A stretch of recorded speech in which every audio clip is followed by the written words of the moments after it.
नमस्कार, खबरों की खबर में आपका स्वागत है। जिन लोगों को शाहीन बाग में संविधान बचाने का एक आंदोलन नजर आता है, जिन लोगों को लगता है कि जो शाहीन बाग और देश भर में जो तमाशा चल रहा है वो देश के सेक्युलरिज्म को बचाने के लिए चलाया गया एक मुहिम है, तो उनको दिल्ली चुनाव में जो ट्रेंड्स आ रहे हैं, जिस तरह से वोटिंग हुई है, उनको देखना चाहिए। क्योंकि ये सारे लोग, ये जो सेक्युलर जमात है, जो सेक्युलरिज्म के नाम पे जो इंडस्ट्रीज देश के अंदर में चलाते हैं, उनके चेहरे पे एक जबरदस्त तमाचा लगा है।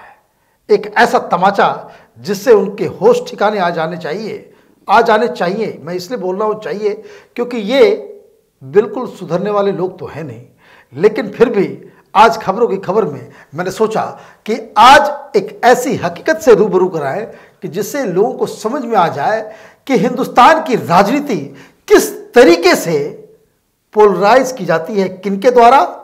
जो चोर हैं वही चोरी का आरोप भी लगाते हैं और बाद में चिल्लाते भी हैं कि भाई इस देश के अंदर में कोई बेईमान पैदा नहीं हो। कहने का मतलब यह है कि जो लोग सेक्युलरिज्म का माला जपते हैं वही लोग इस देश की राजनीति को पूरी तरीके से कम्युनलाइज करने में तुले हुए हैं। दिल्ली में क्या हुआ? दिल्ली में कल जो वोटिंग हुई है उसमें मुसलमानों ने रिकॉर्ड तोड़ वोटिंग की है। दिल्ली का एवरेज 60%, 61% के आसपास वोटिंग हुई, लेकिन इसमें मुसलमानों का योगदान 10-12% ज्यादा है। दिल्ली के अंदर में जिन जिन इलाकों में जितने मुस्लिम्स हैं उनकी जो वोटिंग परसेंटेज है वो 70 से 72% के आसपास है। जिन जगहों पे मुस्लिम कंसंट्रेशन ज्यादा है, सवेरे से लेकर शाम तक लंबी लंबी लाइनें लगी रही। और ये क्यों लगी रही वो मैं आपको आगे बताऊंगा, लेकिन पहले कुछ इसका पूरा खेल समझते हैं कि जो केजरीवाल ये शाहीन बाग के जरिए करना चाह रहे थे, जिस तरीके से पोलराइज करना चाह रहे थे, वो बाकायदा उसमें वो पूरी तरीके से वो सक्सेसफुल हुए। क्योंकि मुसलमान तो वही वोट देगा जो बीजेपी को हराएगा।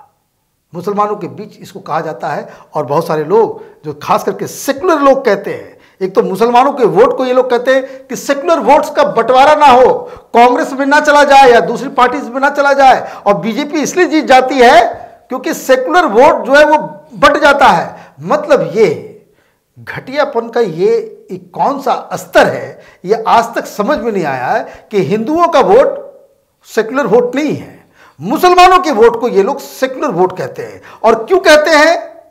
क्योंकि एक और जार्गन है इन लोगों का कि मुसलमान स्ट्रेटेजिक वोटिंग करते हैं। स्ट्रेटेजिक वोटिंग करने का मतलब कि वोट वहीं पे वो डालेंगे जो बीजेपी को हराएगा। ये जो स्ट्रेटेजिक वोटिंग का जो टर्म आया है हिंदुस्तान की राजनीति में, खास करके चुनावी राजनीति में, ये करीब 20 साल से इस वर्ड का इस्तेमाल हो रहा है, जब से अटल बिहारी वाजपेयी की सरकार बनी।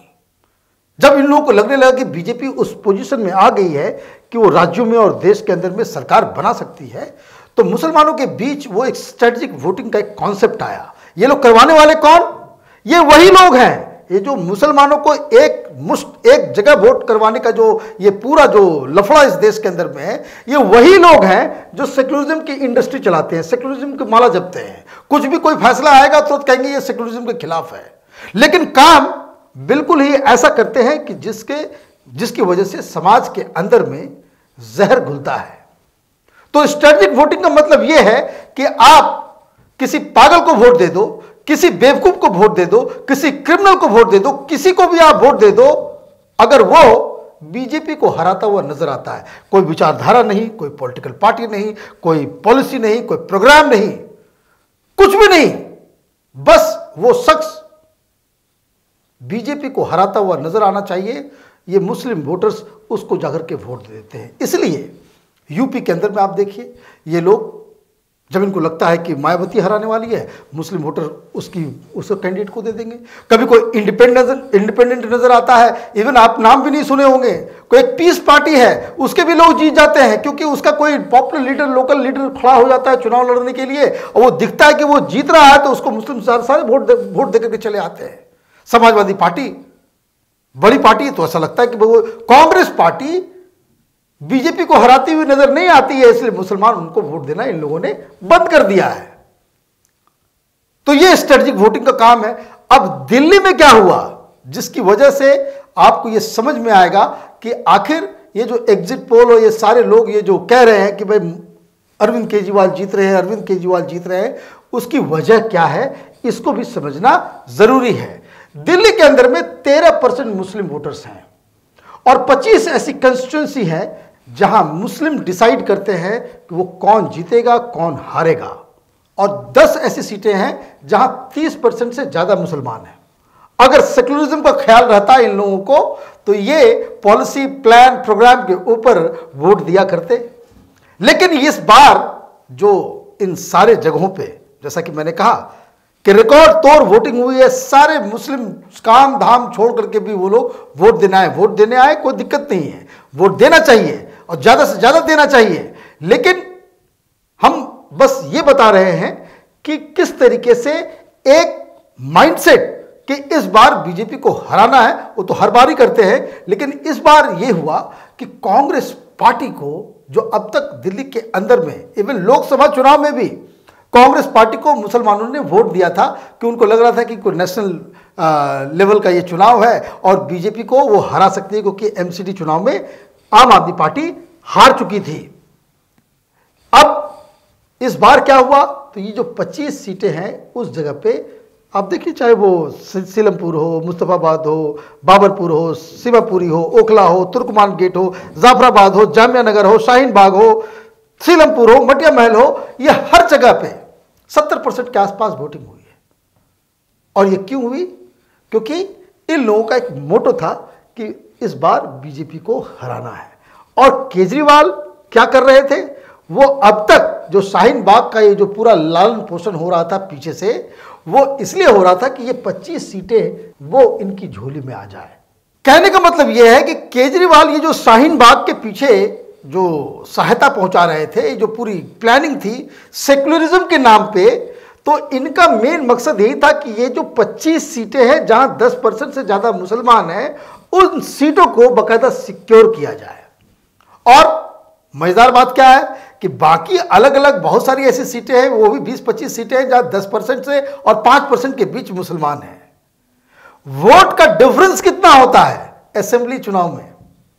ये 5-10 हजार वोट ही विनर और लूजर में बहुत सारी सीटों पे वो फैसला कर देते हैं।